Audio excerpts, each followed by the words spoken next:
Welcome to bird media. నేను వైష్ణవి.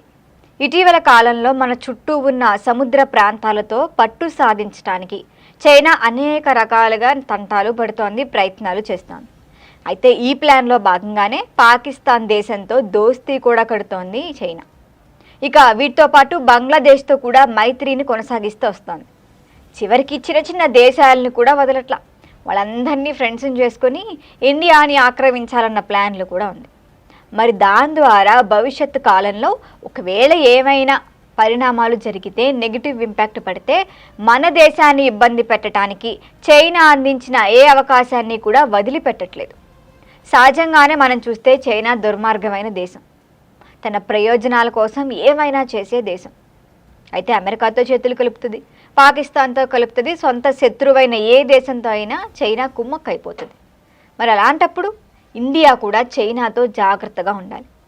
చైనాతో స్నేహం కొనసాగించే దేశాలతో భారత్ మరింత అప్రమత్తంగా కూడా ఉండాల్సిందే.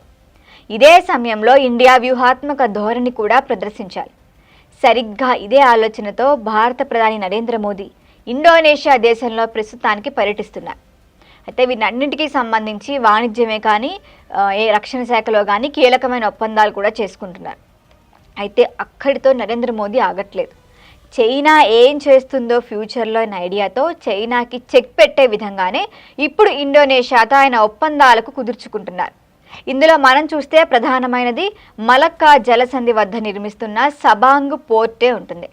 ఈ పోర్ట్ను భారత్, ఇండోనేషియా దేశాలు కలిపి ఇప్పుడు సంయుక్తంగా నిర్మిస్తాయి. మలక్కా జలసంధి ద్వారా 40% గ్లోబల్ ట్రేడ్ జరుగుతోంది మనకి. మరి చైనా టోటల్ మారి టైం ట్రేడ్ 60 నుంచి 70% ఇక్కడి నుంచే సాగుతూ ఉంటుంది. మరి ఈ జలసంధికి 100 మైళ్ళ దూరంలో భారత్, ఇండోనేషియా కలిపి ఇప్పుడు సబాంగ్ పోర్ట్ను నిర్మించడానికి సిద్ధమయ్యాయి. దీంతో పాటు భారత్, ఇండోనేషియాతో కలిసి అత్యంత వ్యూహాత్మకమైన మరొక ఒప్పందాన్ని కూడా కుదుర్చుకుంది. ఇటీవల కాలంలో చూస్తే హర్మూజ్ జలసంధి చాలా కాలమే మూసుంచారు. మరి దానివల్ల పెట్రోల్, డీజిల్ ధరలు పెరగటం, క్రూడ్ ఆయిల్ సరఫరాని ఆగిపోవటం జరిగింది. సేమ్ ఆ జలసంధి మూతపడితే ప్రపంచం ఏ స్థాయిలో ఒత్తిడి ఎదుర్కొందో మనం ప్రత్యేకంగా చెప్పక్కర్లా. నేటి ఆధునిక కాలంలో కూడా చాలా వరకు సరుకు రవాణా జలసంధుల మీదుగానే సాగుతూ వస్తోంది. ఎందుకంటే అదే కాస్ట్ ఎఫెక్టివ్ కాబట్టి. అలాంటప్పుడు వ్యూహాత్మకంగా పోర్టులు నిర్మించుకుంటే భవిష్యత్తు కాలంలో ఒకవేళ ఆ దేశం ఏదన్నా పోర్టుని మూసేసినా మనం ఇబ్బంది పడకుండా సులువుగా దాన్ని అధిగమించవచ్చు. మరి సబాంగ్ పోర్టు ద్వారా భారత్ చైనాకు చెక్ పెడుతోంది.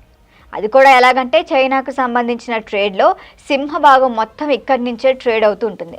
అలాంటప్పుడు భారత్ ఇక్కడ పోర్టు కనుక నిర్మిస్తే చైనా ఒకవేళ భవిష్యత్తు కాలంలో తోక జాడిచ్చే కార్యక్రమాలకి శ్రీకారం చుడితే భారత్ ఇక్కడే ఫుల్ స్టాప్ పెట్టచ్చు, దాన్ని అడ్డుకోవచ్చు. ఫలితంగా చైనాకే వాణిజ్యపరంగా మన నుంచి ఎదురు దెబ్బ తగులుతుంది. చైనా జుట్టు మన చేతిలో ఉంటే ఖచ్చితంగా ఇండోనేషియా మనకు అనుకూలంగా ఉండాల్సిందే. మరి అన్నిటికంటే ఇక్కడ పోర్టు మీద మన పెత్తనమే ఉండాలి. అందువల్లే నరేంద్ర మోదీ ఈ నిర్ణయం తీసుకున్నారు. ఇండోనేషియాతో ఒప్పందం కుదుర్చుకున్నారు. ఏదేమైనప్పటికీ ఇది ఖచ్చితంగా దేశానికి మంచి చేసే పని. చూడాలి ఈ పోర్ట్ ఎప్పుడు స్టార్ట్ చేస్తారు, ఎప్పటికల్లా ఫినిష్ చేస్తారని. దీనిపైన మరిన్ని అప్డేట్ల కోసం చూస్తూనే ఉండండి బర్డ్ మీడియా. ఈ వీడియో మీకు నచ్చినట్లయితే లైక్ చేయండి, షేర్ చేయండి, సబ్స్క్రైబ్ చేయండి. మరిన్ని అప్డేట్ల కోసం మా వాట్సాప్ ఛానల్ను ఫాలో చేయండి.